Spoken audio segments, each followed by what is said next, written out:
ሰላምና ጤና በያላችሁበት ይድረሳችሁ ውድን የተከበራችሁ ቤተሰቦቻችን እንደምን አላችሁልን? ከሁለተኛው የዩቲዩብ ቻናላችን አዲስ ስፖርት ልዩ የተለያዩ የዝውውር ጉዳዮችን ወደ እናንተ ልናደርስ እነሆ ዛሬም በዕለተ አርብ የምሳ ሰዓቱ ፕሮግራማችን በድጋሚ ተገናኘን። ስለምታደምጡን፣ ስለምትከታተሉን ቆይታችሁ በሙሉ ከኛ ጋር ስለሆነ እጅጉን ከልብ አድርገን እናመሰግናለን። ታዲያ እናንተ ቆይታን ከኛ ጋር ስታደርጉ ሀሳብና አስተያየቶቻችሁን ኮሜንት ቦክስ ላይ ልታጋሩን ትችላላችሁ። እኛ ግን የተመረጡ የዝውውር ጉዳዮችን ከእንግሊዝ ሚዲያዎች፣ ከጣሊያን፣ ከጀርመን፣ ከስፔን፣ ከፍሬንች እና ከሌሎችም ትልልቅ የሚባሉ ታማኝ የመረጃ ምንጮች ያገኘናቸውን የዝውውር ጉዳዮችን ዛሬ በስፋት እናነሳለን። ቆይታችሁን ከኛ ጋር አድርጎ ፏርባሩ ፕሮግራሙን እመራለሁ። ሀሳብ አስተያየት ካለ ኮሜንት ቦክሳችን ክፍት ነው። እንዲሁ ቪዲዮአችንን ላይክ እያደረጋችሁ እንድትጀምሩትም እንጋብዛለን። ትልልቆቹን ክለቦች የተመለከቱ የዝውውር ጉዳዮችን የምናነሳበትን የምሳ ሰዓቱን ፕሮግራማችንን እነሆ ጀምረን ከመሸጋገሪያ በኋላ በድጋሚ ተመልሰን እንገናኛለን። አብራችሁኝ ቆዩ።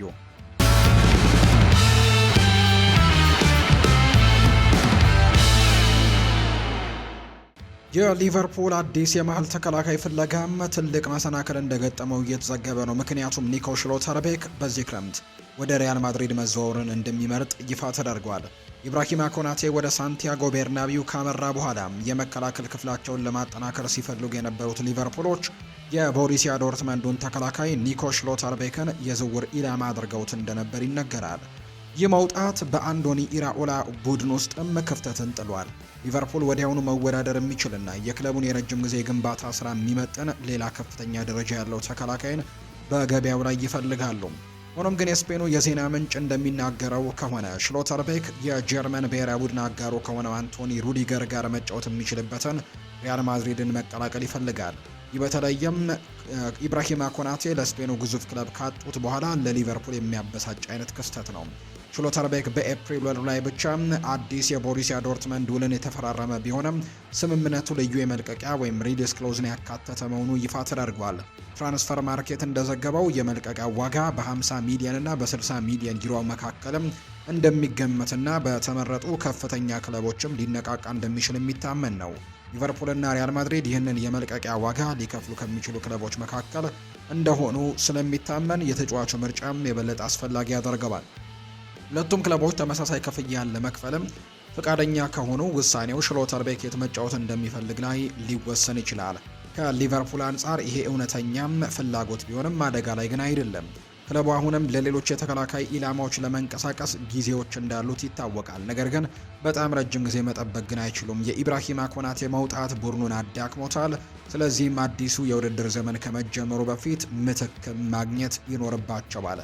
የሪያል ማድሪድ ማሰቢያ ኃይልም ግልጽ ነው። የቻምፒየንስ ሊግ ታሪክ በሩዲገር በኩልም እያደገ የመጣ የጀርመን ተጫዋቾች ግንኙነትና አሁንም በጆዜ ሞሪኒዮ ስር ያለው አዲስ የመከላከል ፕሮጀክትም እንዳላቸው ይታመናል። ሊቨርፑል ፍላጎት እንዳለው ቢቀጥልም ማድሪድ ግን የተሻለ አቅም ያለው ይመስላል። ሽሎተርቤክ ያለው ምርጫ ጽኑ ከሆነም ሊቨርፑል ይህንን እንቅፋት ተቀብለው በፍጥነት ወደ ቀጣዩ የተከላካይ አማራጭም ማምራት ሳይኖርባቸው እንደማይቀር ነው የመረጃ ምንጩ የጠቆመው። ሞርጋን ሮጀርስ በክረምቱ የዝውውር መስኮት ከአስተን ቪላ ሊለቅ እንደሚችል ተያይዞ ተነስቷል። አርሰናል የ23 ዓመቱን የእንግሊዝ ኢንተርናሽናል ተጫዋች ለማስፈረም ፍላጎት ያለው ሲሆን ከ100 ሚሊዮን ፓውንድ በላይ ሊያወጣ እንደሚችልም ዘገባዎች እየወጡ ነው።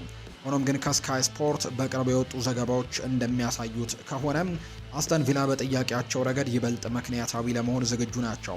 ተጫዋቹን በ80 ሚሊዮን ፓውንድ አካባቢ ሊሸጡትም ይችላሉ። ይሄ ለውጥ ለአርሰናል ድጋፍ የሚሆን ሲሆን ስምምነቱን መፈጸም የሚችሉ እንደሆነም ማየቱ ተገቢ ነው።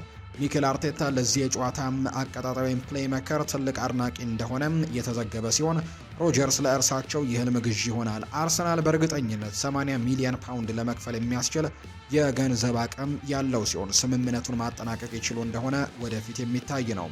በመሃል ሜዳ ላይ ተጨማሪ የፈጠራ ብቃትና ግቦችን ይፈልጋሉ። እናም የ23 ዓመቱ ተጫዋችም ለነሱ ተስማሚ ኢንቨስትመንት ሊሆን ይችላል። በአጥቂ አማካይ ሚና እንዲሁም በክንፍ መጫወት ይችላል። ለቡድን አጋሮች እድሎችን ለመፍጠርና ግቦችን ማስቆጠርንም ይረዳል። ሮጀርስ ባለፈው የውድድር ዘመን 14 ግቦችን አስቆጥሯል፣ እንዲሁም 12 አሲስቶችንም አድርጓል። ለፕሪሚየር ሊጉ ቻምፒየንም የመጫወት እድልም ለእንግሊዛዊው ኢንተርናሽናል አስደሳች ሊሆን ይችላል። በዌስት ሚድላንዱ ክለብ አስተን ቪላ ብቃቱን በተከታታይ ዓመታት አሳይቷል። እንዲሁም በዩኤፋ ዩሮፓ ሊግም እንዲያድጉ ረድቷቸዋል። የዋንጫው ባለቤት ሲሆኑ የሊግ ዋንጫንና የዩኤፋ ቻምፒየንስ ሊግን ማሸነፍ ወደሚችልበት ክለብ ለመዘዋወር ቀጣዩ እርምጃው ሊሆን እንደሚችል በርካቶች ትክክለኛው ጊዜ እንደሆነ ያምናሉ። ይህ በእንዲህ እንዳለ ማንቸስተር ዩናይትድ እና ቼልሲ ሁኔታውን እየተከታተሉት ነው። ሞርጋን ሮጀርስ በሀገሪቱ ውስጥ ካሉ አብዛኞቹ ቡድኖችን ማሻሻል የሚችል እናም ለራሱ ደግሞ በጣም ጥሩ የሆነ ተጫዋችም እንደሆነ ጭምር ነው በርካቶች የሚያምኑት። ቸልሲ በክረምቱ የዝውውር መስኮት ከአንድሪያ ካምቢያሶ ከዩቬንቱስ ለማስፈረም ፍላጎት አለው። ማርኮ ኮሪያን ለሪያል ማድሪድ የሸጠው ይሄ ቡድን ዓለም አቀፍ ተከላካዩን መተካት ይኖርባቸዋል። እርግጥ ነው ማርኮ ፓሌስትራን ለማምጣት መቃረባቸውም ይታወቃል።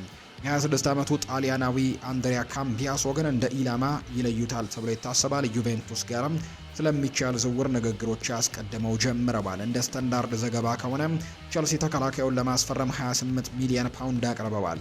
ዩቬንቱስ የበለጠ ክፍያን እየጠበቁ ሲሆን ሁለቱ ወገኖችም ስምምነት ላይ መድረስ ይችሉ እንደሆነ ማየቱ ተገቢ ነው። እንደተገለጸው ከሆነ በሁለቱ ክለቦች መካከል ሊኖር ስለሚችል የተጫዋቾች ቅያሬ አማራጭም ተወያይተውበታል። ኒኮላ ጃክሰንም የዚህ ስምምነት አካል ሊሆን እንደሚችል ይታመናል። ሁኔታው እንዴት እንደሚዳብር ማየቱ ተገቢ ነው። ኒኮላ ጃክሰን በቼልሲ የማይፈለግ ሲሆን የረጅም ጊዜ ጣፈንታውንም መፍታት ያስፈልገዋል። ወደ ዩቬንቱስ የሚደረገው ዝውውርም ለሱ ጥሩ አማራጭ ሊሆን ይችላል። የጣሊያኑ ክለብ ከፍተኛ ጥራት ያለው አጥቂም በአስቸኳይ ይፈልጋል። እሱ ጥራት ያለው ተጫዋች እንደሆነ ምንም ጥርጥር የለውም። እናም በጣሊያን መደበኛ የመጫወት እድል ማግኘቱ ራሱን እንደገና እንዲያገኝም ሊረዳው ይችላል።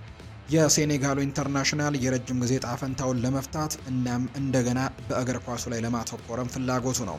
ይህ በእንዲህ እንዳለም ካምቢያሶ በጣሊያን ብቃቱን አሳይቷል። እናም በፕሪሚየር ሊጉም ለማሳካት የሚያስችል የቴክኒካል ብቃት አለው። ለቼልሲ ጠቃሚ ተጫዋች ሊሆንና በመከላከል ላይም በአጥቂ ክፍሎች ላይም መርዳት ይችላል። ባለፈው የውድድር ዘመን ለ8 ግቦችም ማስተዋጽኦ ማድረጉም የሚታወስ ነው። ተከላካዩ በሙያው ላይ ጥሩ ደረጃ ላይ ያለ ሲሆን ቼልሲ በዓለም ላይ ካሉ ትልልቅ ክለቦች አንደኛው ነው። እናም በሚቀጥሉት የውድድር ዘመናት ለዋንጫዎች ለመወዳደር የሚያስችልም መድረክን ሊሰጡት እንደሚችሉ የሚያሳዩ መረጃዎችን ነው እየተመለከትን የምንገኘው።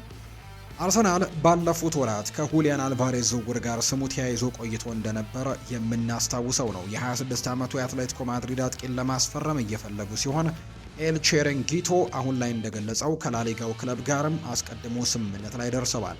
እንደ ዘገባው ከሆነ አትሌቲኮ ማድሪድ የዚህ ስምምነት አካል ሆኖ 50 ሚሊዮን ዩሮ እና ቪክተር ዮኬሬሽን ያገኛሉ። ሁኔታውን እንዴት እንደሚዳብር ማየቱ ተገቢ ነው። አርሰናል በአጥቂ ክፍል ውስጥም ተጨማሪ ጥራቶች እንደሚያስፈልገው አያጠያይቅም። ሁሊያን አልቫሬዝም ልዩ ግዢ ሊሆን ይችላል ተብሎ ይታመናል። በአትሌቲኮ ማድሪድ ብቃቱን በተከታታይ እያሳየ የዓለም ደረጃ ያለው አጥቂ እንደሆነ ይታወቃል። ከዚህ ቀደምም በማንቸስተር ሲቲ በፕሪሚየር ሊጉ አስደናቂ ብቃትን አሳይቶ እንደነበረ እናስታውሳለን። ተጫዋች ሁሊያን አልቫሬዝ ለክለቡና ለሀገሩ ቁልፍ ተጫዋች ሲሆን የአርሰናልን የማጥቃትንም ሊለውጥ ይችላል ተብሎ ይታመናል። በመደበኛነት ጎሎችን ማስቆጠርና ለቡድን አጋሮቹም እድሎችን መፍጠር የሚችል ተጫዋችን ይፈልጋሉ። የ26 ዓመቱ ተጫዋች ለአርሰናል ተስማሚ አጥቂ ሊሆን ይችላል። ባለፈው የውድድር ዘመን 20 ግቦችን አስቆጥሮ 9 አሲስቶችን ማድረጉን እናስታውሳለን።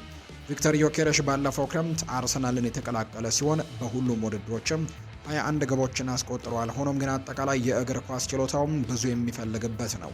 የቴክኒካል ብቃቱ በጣም መካከለኛ ሲሆን ሁሊያን አልቫሬዝ በእርግጠኝነት ትልቅ መሻሻል ሊሆን እንደሚችል በርካቶችም ይገምታሉ። ተጫዋቹ ከስዊድናዊው ኢንተርናሽናል ጋር በ50 ሚሊዮን ዩሮ ማስፈረም ከቻሉ ለአርሰናል ምናልባት ብልህ ውሳኔ ነው የሚሉ በርካቶች ያሉ፣ ነገር ግን የማይስማሙም ሰዎች እንዳሉ ነው የሚነገረው።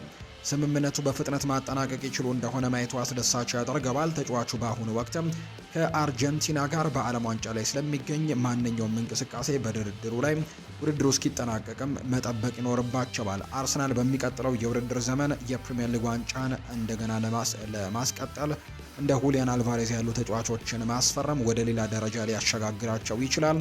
ሁሊያን አልቫሬዝ ከፓሪስ ሰን ዠርሜን እና ከባርሰሎና ጋርም ተያይዞ ስሙ እየተነሳ እንደሚገኝ ነው መረጃው የጠቆመው። የቶተንሃም ኮከብ የዝውውር ጥያቄን በማቅረብ ለመልቀቅም ተዘጋጅቷል ተብሏል። ሉካ ቩስኮቪች በዚህ ክረምት ከቶተንሃም ሆትስፐርስ ሊለቅ እንደሚችል ተያይዞ የተነሳ ሲሆን ብራይተንም ተጫዋቹን ለማስፈረም ፍላጎቱ አላቸው። ብራይተን የ19 ዓመቱን የመሃል ተከላካይ በ45 ሚሊዮን ፓውንድ አካባቢ ለማስፈረም ሶስተኛ ጥያቄን አቅርበዋል። ቶተንሃም ሁኔታውን እየመዘኑ ሲሆን ምን እንደሚወስኑ ማየቱ ተገቢ ነው። ስፐርስ በቡስኮቪች 60 ሚሊዮን ፓውንድ እንደሚፈልጉ ነው የተነገረው። ከስታንዳርድ የወጣ ዘገባ እንደሚያመለክተው የ19 ዓመቱ ተከላካይ ለመልቀቅም እንዲገደድ የዝውውር ጥያቄም ለማቅረብ ፍቃደኛ ነው። ሮቤርቶ ዲ ዘርቢ በሚቀጥለው የውድድር ዘመን በመጀመሪያው ቡድን ውስጥም እንዲሰለፍ ዋስትና ሊሰጡት አይችሉም።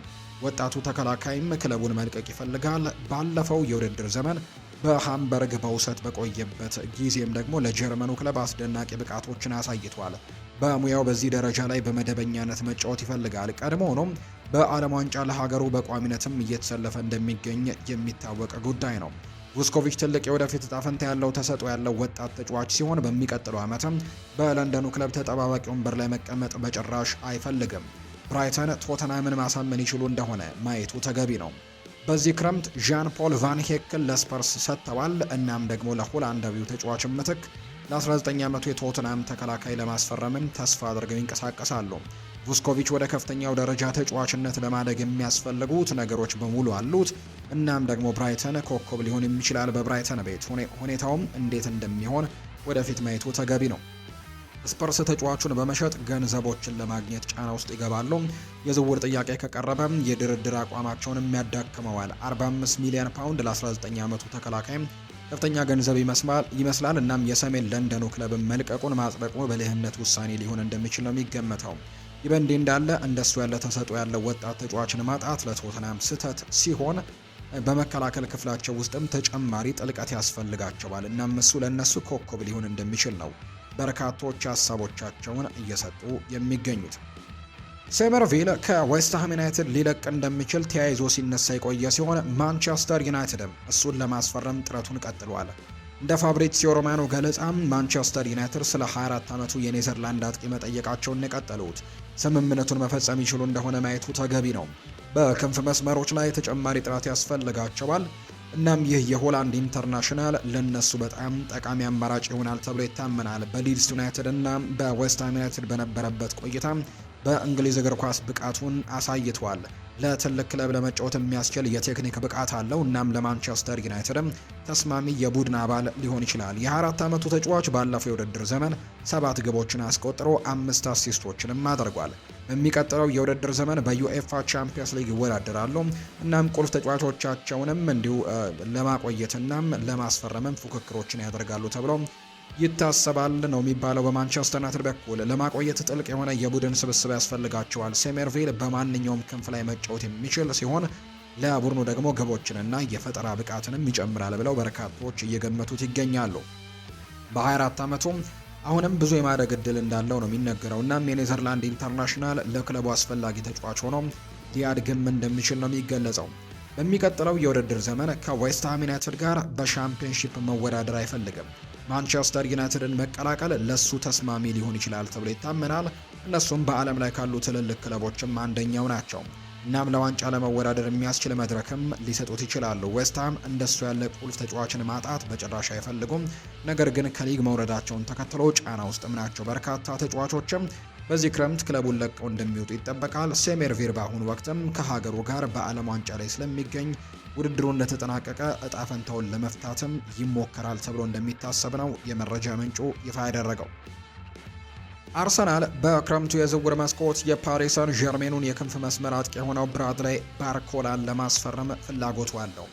ከኢንዲፔንደንት የወጣ ዘገባ እንደሚያመለክተው የ23 ዓመቱ ፈረንሳዊ ኢንተርናሽናልን ለማስፈረም የዝውውር ጥያቄ እያዘጋጁ ነው። ተጫዋቹ በአሁኑ ወቅት ከፈረንሳይ ብሔራዊ ቡድን ጋር በዓለም አቀፍ ግዴታ ላይ ስለሆነ ዝውውሩ የዓለም ዋንጫ እስኪጠናቀቅ ድረስም ሊቆይ ይችላል። ባርኮላ ባለፈው የውድድር ዘመን በፓሪስ ሰን ዠርሜን መደበኛ የመጫወት እድልን ለማግኘት ተቸግሮ ነበር። ስለዚህም አዘውትሮ ለመጫወትም ክለቡን መልቀቅ ነው የሚፈልገው። በሌላ በኩል ሚኬል አርቴታ የአጥቂ ክፍሉን ለማሻሻል ቆርጠዋል። አርሰናል በዚህ ክረምት ሁሊያን አልቫሬዝን እና ሞርጋን ሮጀርስን ጨምሮ በርካታ አጥቂ ተጫዋቾችን እየተመለከተ ነው። አርሰናል ስምምነቱን መፈጸም ይችል እንደሆነ ማየቱ ተገቢ ነው። ለባርኮላ ከሊቨርፑል ጋር ፉክክር ይገጥማቸዋል። የ23 ዓመቱ ፈረንሳዊ አጥቂም ለሁለቱም ክለቦች ለረጅም ጊዜ የሚጠቅም ግዢ ሊሆን ይችላል። ለቡድኑ ፍጥነትን፣ የጨዋታ ጥበብንና ግቦችንም ይጨምራል። ምንም እንኳን በቋሚነት ባይጫወትም ባለፈው የውድድር ዘመን ለፓሪስ ሰን ዠርሜን 20 ግቦችን በማስቆጠርና በማቀበል አስተዋጽኦ አድርጓል። በዓለም ዋንጫው ለፈረንሳይ ከሴኔጋል ጋር ባደረጉት ጨዋታ አስደናቂ ግብም አስቆጥሯል። ለፕሪሚየር ሊጉ እግር ኳስም የሚያስፈልጉት የቴክኒክ ብቃቶች እንዳሉት ምንም ጥርጥር የለውም። እንዲሁም ወደ እንግሊዝ የመዘዋወሩ እድልም ለእርሱ በጣም አስደሳች ይሆናል ተብሎ እንደሚጠበቅ ነው የመረጃ ምንጩም ይፋ ያደረገው። አዘውትሮ መጫወትና በከፍተኛ ደረጃ መወዳደር ይፈልጋል። አርሰናልና ሊቨርፑል ያንን መድረክም ሊሰጡት ይችላሉ ተብሎ ነው የሚጠበቀው። ፓሪስ ሰን ዠርሜን ተጫዋቹ እንዲለቅ ፈቃደኛ መሆኑን ማየትም ተገቢ ነው። የ23 ዓመቱ ወጣት ገና በእድሜው ትንሽ ነው። እናም አዘውትሮ የመጫወት እድልን ሲያገኝ ደግሞ የበለጠ የተሻለ ሊሆን ይችላል ተብሎ ይገመታል። ለአርሰናል ወይም ደግሞ ለሊቨርፑል ኮከብ ተጫዋቹ ሆኖ ሊያድግም ደግሞ እንደሚችል ነው በርካቶች የሚገምቱት። ሊቨርፑል በተለይም ሙሐመድ ሳላ ከለቀቀ በኋላ በክንፍ መስመሮች ላይ ተጨማሪ ጥራቶች እንደሚያስፈልጉት ምንም ጥያቄ የለውም። ያን ዲዮማንድን ለማስፈረም ጥረቶችን እያደረጉ እንዳለ ብናውቅም፣ ነገር ግን አሁንም ቢሆን ኮዲ ጋክፖም ክለቡን ሊለቅ የሚችልበት እድል ስለሚኖር የፓሪስ ሰን ዠርሜኑን ብራድሌይ ባርኮላን መመልከታቸው ትክክለኛ ውሳኔ ሊሆን እንደሚችል የሚያሳዩ መረጃዎችን ነው በትልቁ እየተመለከትን የምንገኘው። ቶተንሃም ሆትስፐርስ በዚህ ክረምት በጣም ጥሩ የሚባሉ እንቅስቃሴዎችን እያደረገ ሲሆን እንደ ሪያል ቤቲስ ላሉ የላሊጋ ክለቦችም ኢላማ እንደሆነ የሚታወቀውን አንድ ተጫዋችም ለማስፈረም ጥረት እያደረጉ እንደሚገኝ ነው የተገለጸው። የ25 ዓመቱ አጥቂ ለሲንሲናቲ በጣም ጥሩ የሚባሉ እንቅስቃሴዎችን ያደረገ ነው።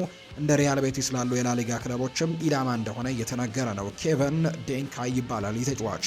ዴንኬ እንግዲህ ከጥቂት ዓመታት በፊት ከስፐርስ ጋር ስሙ ተያይዞ ነበር። አጥቂው ባለፈው ክረምትም ሲንሲናቲን የተቀላቀለ ሲሆን በ51 ጨዋታዎች 31 ግቦችን አያስቆጥሮ 6 አሲስቶችን ደግሞ አድርጓል። ከዛ በፊት በቤልጅየም ለክለብ ብሩዥም ጭምር እንዲሁ አስደናቂ ብቃት ነበረው። በፕሪሚየር ሊግ ጥሩ ብቃቶችን ለማሳየት የሚያስችል ጥራት እንዳለው ምንም ጥርጥር የለውም። እናም ለቶተንሃምም በጣም ጠቃሚ አማራጭ ሊሆን እንደሚችል ነው በርካቶች የሚገምቱት። ሲንሲናቲ 15 ሚሊዮን ዩሮ ክፍያን እየጠየቁ ሲሆን ቶተንሃምም ስምምነቱን ለመፈጸም የሚያስችል የፋይናንስ አቅም ይኖረዋል ተብሎ ነው የሚታሰበው። ዴንኬይ በተመጣጣኝ ዋጋም ለነሱ በጣም ጠቃሚ አማራጭ ሊሆን እንደሚችል ይታመናል። ለቡድኑ ግቦችንና የፈጠራ ብቃትን ይጨምራል። ዶሚኒክ ሶላንኬ በአጥቂ መስመር ላይ ተጨማሪ ድጋፎች ያስፈልጉታልና የ25 ዓመቱ ተጫዋች ለእርሱ ተስማሚ ተቀናቃኝም ሊሆን ይችላል ተብሎ ነው የሚጠበቀው። በፕሪሚየር ሊግ የመጫወት እድል በተጫዋቹ የሙያ ሕይወት ውስጥም በጣም ትልቅ እርምጃ የሚሆን ሲሆን የለንደኑ ክለብን የመቀላቀል ሀሳብም ይማርከዋል ነው የተባለው። በእንግሊዝ አዘውትሮ መጫወት የተሻለ ብቃቱን እንዲያወጣና አቅሙንም እንዲጠቀም ሊረዳው ይችላል ተብሎ ይታሰባል። ይህ በእንዲህ እንዳለም እንደ ፓሪስ ኤፍሲ እና ሊል ያሉ ክለቦችም የ25 ዓመቱን አጥቂ ለማስፈረም ፍላጎቱ ያላቸው የት እንደሚያበቃ ደግሞ ማየቱ አስደሳች ይሆናል ተብሎ ይታሰባል። ሶስቱም ክለቦች የተጫዋቹን ተመጣጣኝ የመልቀቂያ ዋጋ እንዲሁ ለማሟላት የሚያስችል የፋይናንስ አቅም እንዳላቸው መገመቱ ቀላል ነው ተብሎ ይታሰባል። እንደዚያም ሆኖ ግን ከሌሎች ሁለት ክለቦች ጋር ሲነጻጸር ስፐርስ ምናልባትም ይበልጥ ማራኪ መዳረሻ ይሆናል ተብሎ ነው የሚታሰበው። በከፍተኛ ደረጃ በፕሪሚየር ሊግ የመጫወት እድልን ያገኛል። የለንደኑ ክለብም ይበልጥ ማራኪ ስምምነትም ሊያቀርብለት ይገባል ተብሎ እንደሚታሰብ የመረጃ ምንጩ ይፋ አድርጓል። ዣኦ ፓሊኒሃ ባለፈው የውድድር ዘመን በቶተንሃም ሆትስፐርስ በውሰት የቆየ ሲሆን ተጫዋቹን ደግሞ በቅርብ ሳምንታት ከስፖርቲንግ ሊዝበን ጋር ስሙ ተያይዞ ነበር። ቶተንሃም በውሰት ውሉ ሲጠናቀቅም ተጫዋቹን በቋሚነት የማዘወር አማራጭ አላቸው። ነገር ግን የ30 ሚሊዮን ዩሮ የመልቀቂያ ዋጋ ግን እስካሁን አላነቃቁትም። እንደ ተፈጥሯዊ ሂደት የወደፊት እጣ ፈንታውን የሚመለከቱት ወሬዎች ተሰራጭተዋል። ወደ ቀድሞ ክለቡ እንደሚመለስም ተነግሮ ነበር። በባየር ሚኒክ የወደፊት እጣ ፈንታ የሌለው ሲሆን የጀርመኑ ሻምፒዮን በዚህ ክረምት በቋሚነት መሸጥም ይፈልጋሉ የተባለው ከፖርቱጋል ህትመት ኦጆጎ ከተባለ የመረጃ ምንጭ እንደወጣው ዘገባ ከሆነ የ30 ዓመቱ አማካይ አሁን ላይ ከስፖርቲንግ ሊዝበን እጅ እየወጣ ያለ ይመስላል። እናም ቶተንሃም በቋሚነት የመቀላቀል እድሉም በጣም ሰፊ ነው። በመሃል ሜዳ ላይ ተጨማሪ ጥራትና ጥልቀት ያስፈልጋቸዋል። እናም ፖርቱጋላዊው ኮከብም ለነሱ ተስማሚ ሊሆን ይችላል። በውሰት በቶተንሃም ቆይታው ጥሩ እንቅስቃሴዎችን ያደርገዋል። እናም ለሮቤርቶ ዲ ዘርቤም በጣም ጠቃሚ አማራጭ ሊሆን ይችላል ተብሎ ነው የሚታሰበው። ቶተንሃሞች በመሃል ሜዳ ላይ ተጨማሪ የመከላከል ጥንካሬና የአካል ብቃት ያስፈልጋቸዋል። ተጫዋቹን በክለቡ ማቆየትም ብልህ ውሳኔ ይሆናል። በቡድን ውስጥ በደንብ የተዋሃደ ሲሆን ባለፈው የውድድር ዘመንም ከቆመበት መቀጠል ይቻላል። ተጫዋቹ የወደፊት እጣ ፈንታውን በፍጥነት ለመፍታትና በእግር ኳሱ ላይ ለማተኮር ይፈልጋል። በለንደኑ ክለብ በቆይታው ተደስቷል። በቋሚነት መቀላቀሉም ለእርሱ ማራኪ አማራጭ ነው። ሁኔታውን እንዴት እንደሚዳብርም ማየቱ ተገቢ ይሆናል ተብሎ ይታሰባል። ቶተንሃም እስካሁን የመከላከል ክፍላቸውን ለማሻሻል ጥሩ ስራዎችን ሰርተዋል። እናም ደግሞ በመሃል ሜዳ ላይም በአጥቂ ክፍል ላይም ተጨማሪ ጥራቶችን ለመጨመር በጣም በትልቁ ጥረት የሚያደርጉበት የዝውውር መስኮት ይሆናል ተብሎ እንደሚጠበቅ ነው የመረጃ ምንጩ በስፋት እያጋራ እንደሚገኝ ዘገባው የጠቆመው። ውድና የተከበራችሁ ቤተሰቦቻችን ከሁለተኛው የዩቲዩብ ቻናላችን አዲስ ስፖርት ልዩ ለዛሬ ያዝንላችሁ የተለያዩ ስፖርታዊ ጉዳዮችን በተለይ ከዝውውር ጉዳዮች ጋር አያይዘን በስፋት ያነሳንበት ፕሮግራማችን ይህንን ይመስል ነበር። ቆይታችሁን ከኛ ጋር ስላደረጋችሁ እጅግ ከልብ አድርገን እናመሰግናለን። በሌሎች የዝውውር ፕሮግራሞች ደግሞ በድጋሚ በቀጣይ ፕሮግራሞቻችን መልሰን የምንገናኝ ይሆናል። ለዛሬ ግን ስላደመጣችሁኝ፣ ስለተከታተላችሁኝ ቆይታችሁ በሙሉ ከኛ ጋር ስለነበር ከልብ አድርጌ ያመሰገንኩኝ። በቀጣይ ፕሮግራሞቻችን እንገናኛለን። መልካም ቀን